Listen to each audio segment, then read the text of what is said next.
Bienvenue à cette page du gouverneur marquant les activités menées par le chef d'État provincial pendant la semaine qui s'achève. La semaine s'est ouverte lundi 17 octobre par la cérémonie du lancement de la deuxième phase de la campagne de vaccination contre la Covid-19 sur le terrain d'Amar en ville basse Matadi. Au cours de la même journée, le numéro 1 du Congo central, Dr Guy Bandundu Nguidi, a échangé avec Mme Ouattara Salimata, d'origine ivoirienne, et directrice générale de la société Wattas Holding, œuvrant dans le domaine de la production de produits agroalimentaires. C'est pour un projet de coopération et de partenariat entre le Congo central et cette société internationale qu'elle a effectué une mission au Congo central. Mardi 18 octobre, le nouveau nominé par l'arrêté provincial du 5 octobre dernier, respectivement en qualité de directeur général de l'Agence du développement rural du Congo central et coordonnatrice de l'Agence de développement numérique du Congo central, les honorables Joseph Mambouili et Rachel Diazangoka ont pris langue avec le gouverneur de province, Dr Guy Bandundu Nguidi. L'entretien a tourné autour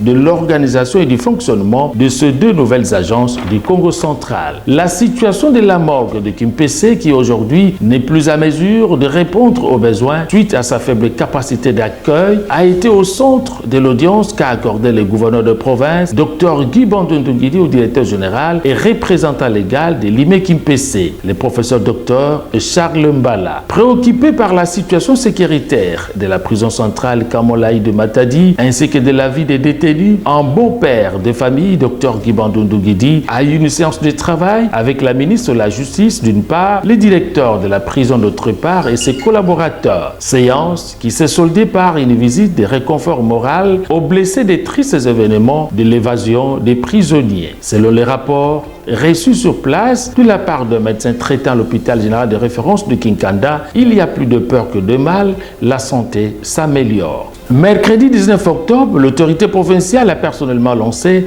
les travaux de l'atelier de consultation publique organisé dans le cadre du processus de l'élaboration de la politique nationale de l'énergie de notre pays, la RDC. À l'occasion, Dr Guy Bandundu Nguidi, gouverneur de province, a souligné que l'énergie étant au cœur du développement, le secteur de l'énergie est donc inscrit sur les priorités de son programme d'action. Du 19 au 20 octobre 2022, soit 2 jours, il s'est tenu à Matadi, chef-lieu de la province du Congo central, à l'hôtel Lédia, la réunion interinstitutionnelle, Assemblée provinciale et gouvernement provincial du Congo central, ouverte par le numéro 1 du Congo central, Dr Guy Bandundu Nguidi, et clôturée par le président de l'organe délibérant du Congo central, Jean-Claude Mvouemba. Plusieurs questions ont été abordées, visant non seulement à consolider la cohésion provinciale, mais aussi et surtout à assurer une parfaite collaboration entre les deux institutions provinciales pour l'intérêt et le développement de la province. Vendredi 21 octobre, toujours dans la salle polyvalente du Flat Hotel Lédia, le chef de l'exécutif provincial a réuni autour de lui tous les cadres territoriaux venus de 2 villes, Matadi et Boma, des administrateurs de 10 territoires ainsi que de 55 chefs de secteur de toute la province. Il s'agissait d'une réunion de prise de contact, d'échange et d'orientation en vue de matérialiser la vision du chef de l'État, président de la République, sur le développement à partir de la base. Bien avant cette rencontre,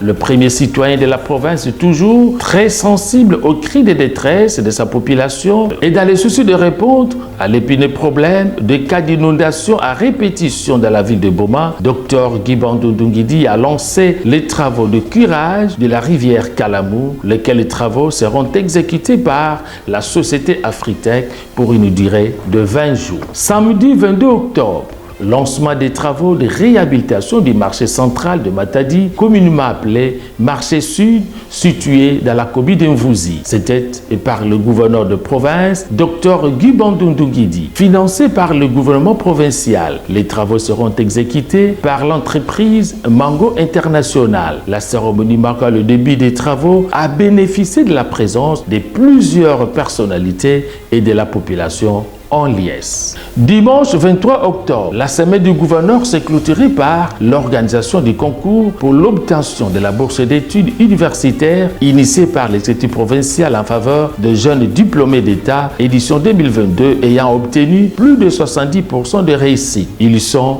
332 participants venus de 2 villes et 10 territoires de la province. Outre le test écrit les dimanches à l'ISC, les meilleurs seront soumis également à l'épreuve du jury oral pour enfin obtenir les 20 boursiers qui seront envoyés dans les filières porteuses du développement. Le représentant de l'autorité provinciale, Maître Cédric Dionsodi Abanza, directeur de cabinet du gouverneur, tout en souhaitant bonne chance aux candidats, a souligné qu'il n'y aura pas de favoritisme et que seuls les meilleurs obtiendront cette bourse.